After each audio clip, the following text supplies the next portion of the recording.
안녕하세요, 에드네 친구 여러분. 오늘도 선생님과 또 재미있는 성경 속으로 여행을 떠나볼까요? 이제 반역은 끝이 났어요. 땅에 삼키워 죽은 고라와 다단, 아비람의 가족과 불에 타 죽은 250명의 지도자들 외에도 거의 15,000명이 연병으로 목숨을 잃었어요. 남은 사람들은 매우 놀라며 살아남은 것을 감사히 생각하였어요. 이번 사건은 그들이 40년 동안 가나안에 들어갈 수 없다는 말을 듣고 너무 실망했기 때문에 터진 것이었지만 사실상 그것은 오랫동안 모의해온 것이었어요. 아마도 아론이 대제사장이 되고 그의 사촌인 고라가 그를 시기하는 순간부터 그랬었는지도 모르겠어요. 그는 다른 레위인들에게 아론을 비방함으로 언젠가는 그의 자리를 뺏을 수 있다고 생각했어요. 다단과 아비람도 그렇게 생각했어요. 그들은 모세가 지도자인데 자기들은 아무것도 아니었으므로 그를 시기한 것이에요. 그들도 역시 반역이 드러나기까지는 싸움을 선동을 해온 것이죠. 비록 그들은 죽었지만 남아있는 사람들이 과연 올바로 깨달았을까요? 그들 모두 모세와 아론을 하나님께서 세우신 지도자로 생각하고 있나요?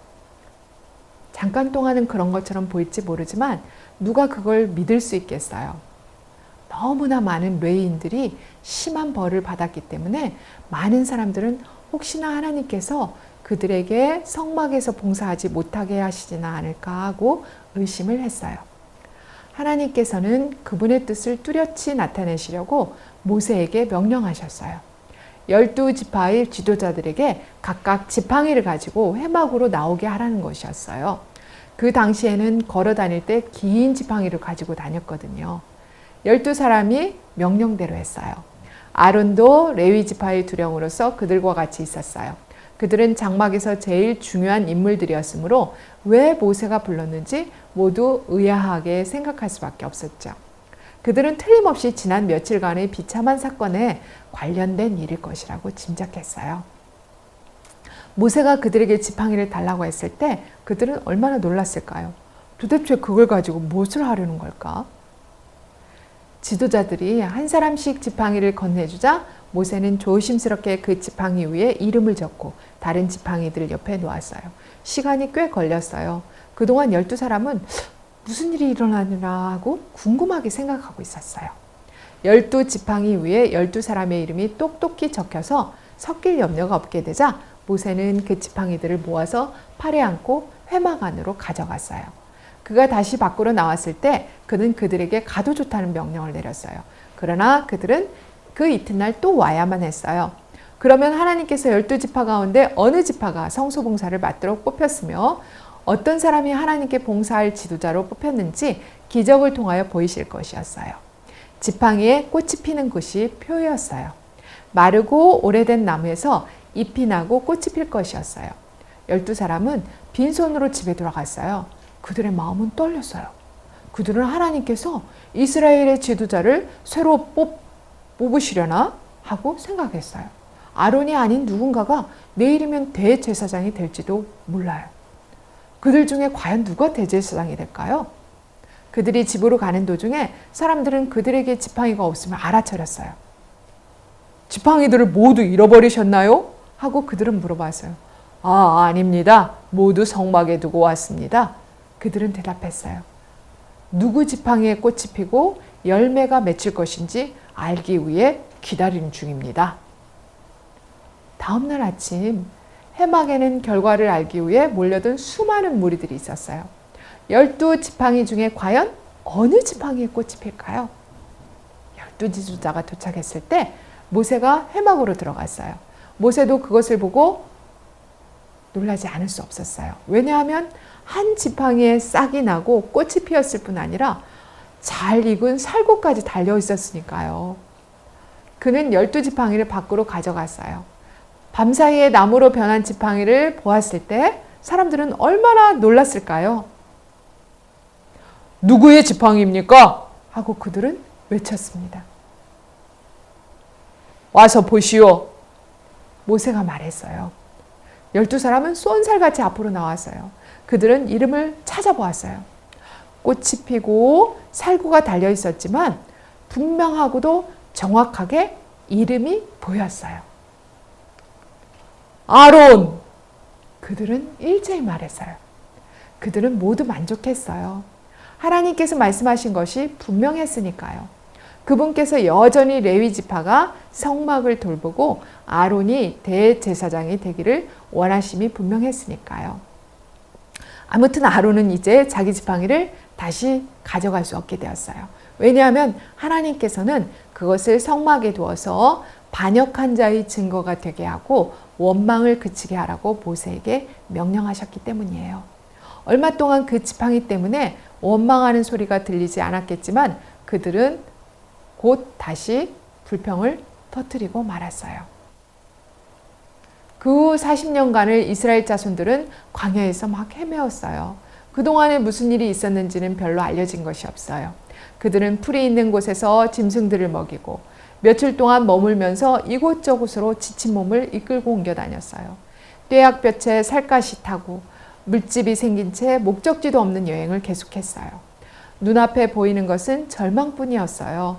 그들은 하나님께 대한 믿음이 부족하기 때문에 치르는 대가가 얼마나 무서운 것인가를 수없이 생각했을 것이에요. 반역에 가담했던 사람들은 하나씩 둘씩 죽어갔어요. 40년이 채 지나기 전에 적어도 60만 명이나 되는 사람이 외롭고 쓸쓸한 광야에 묻히고 말았어요. 그들의 고통이 아무리 심해도 하나님께서는 결코 그들을 용서하시지 않으셨어요.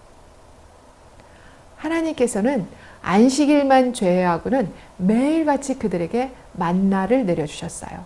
애굽에서 나온 직후에 호렙산에서 모세가 반석을 친 때부터 매일같이 그들에게는 마실 물이 있었어요. 호렙산에서만 항상 나온 것이 아니라 그들이 필요할 때는 언제나 바위 틈에서 물이 흘러나왔어요. 이사야 선지자는 오랜 후에 이렇게 말했어요. 여호와께서는 그들을 사막으로 통과하게 하시던 때에 그들로 목마르지 않게 하시되 그들을 위하여 바위에서 물이 흘러나게 하시며 바위를 쪼개사 물로 솟아나게 하셨느니라. 다윗은 물이 마른 땅에 강같이 흘러나왔다고 말했어요. 그런데 방랑 생활이 끝나갈 무렵 어느 날 물이 흐르지 않는 것이에요. 그들이 조용히 벌받은 횟수를 헤아려 보았다면 바로 이것이 가나안에 가까이 이르렀다는 신호라고 생각했을 것이에요. 그런데 그들은 그렇게 하는 대신 또다시 나이 많은 모세와 아론 두 사람을 향해 원망하기 시작했어요. 우리 형제들이 여호와 앞에서 죽을 때 우리도 죽었다면 좋을 뻔하였도다. 너희가 어찌하여 여호와의 총애를 이 광야로 인도하여 올려서 우리와 우리 짐승으로 다 여기서 죽게 하느냐? 너희가 어찌하여 우리를 애굽에서 나오게 하여 이 악한 곳으로 인도하였느냐? 이곳에는 파종할 곳도 없고 무화과도 없고 포도도 없고 석류도 없고 마실 물도 없도다 하고 그들은 울부짖었어요. 이제 이런 불평은 귀에 못이 박히도록 들어온 말이에요. 일이 뜻대로 안 되기만 하면 그들은 애굽으로 돌아가기를 바랐고 또 모세를 원망하기 시작했어요. 모세와 아론은 이전처럼 하나님께 도움을 청했어요. 성막문에 이르러 그들이 엎드리자 여호와의 영광이 그들에게 나타났어요. 그들은 늙고 쇠약해 있었을 것이에요. 그러나 하나님께서는 언제나 변함이 없으시며 지금도 그들의 문제를 해결하시고자 하셨어요. 하나님께서는 회중을 모으고 그들의 목전에서 너희는 반석에게 명하여 물을 내라 말씀하셨어요. 드디어 모세와 아론은 장막 위에 우뚝 솟은 큰 바위로 백성들을 모았어요. 모세가 바위 밑에 서서 외쳤어요. 패역한 너희여 들으라. 우리가 너희를 위하여 이 반석에서 물을 내랴? 이런, 그는 여기서 크나큰 실수를 저질렀어요. 지도자는 결코 화를 내서는 안 되었거든요. 그런데 첫째로 그는 화를 내었고 둘째로 그것 때문에 이적에 대한 영광을 하나님께 돌리는 일을 잊어버린 것이에요. 그리고 무엇보다도 세 번째 큰 실수는 그가 손을 들었을 때 지팡이로 2번씩이나 반석을 친 것이었어요. 물은 콸콸 쏟아져 나왔어요. 기쁨에 넘친 백성들은 엎드려서 물을 마시고 갈증으로 지쳐있던 짐승들도 시원스럽게 흐르는 물가로 달려왔어요. 그러나 모세와 아론은 면목이 없어서 허전한 마음으로 우두커니 서 있었어요. 하나님께서 그들에게 말씀하셨어요. 너희가 나를 믿지 아니하고 이스라엘 자손의 목전에 나의 거룩함을 나타내지 아니한 고로 너희는 이 총회를 내가 그들에게 준 땅으로 인도하여 드리지 못하리라. 모세와 아론의 마음은 이루 말할 수 없는 실망을 느꼈어요. 가나안에 들어갈 수 없다니. 그렇게 오랫동안 이스라엘 백성을 위해 일하고 고생하면서 참아왔는데 그럴 수가 있을까? 그분께서 어떻게 그런 가혹한 말씀을 하실 수가 있을까? 무슨 큰 잘못을 저질렀다고 그런 큰 벌을 받아야만 할까요? 그들이 무슨 잘못을 그렇게 크게 저질렀다는 것일까요? 하나님을 완전히 순종하지 않았기 때문에 그들은 아주 아름다운 일을 망쳐놓은 셈이었어요. 그들은 이스라엘뿐만 아니라 모든 인류에게 가르치고자 하셨던 하나님의 가장 중요한 교훈을 망쳐버린 것이에요.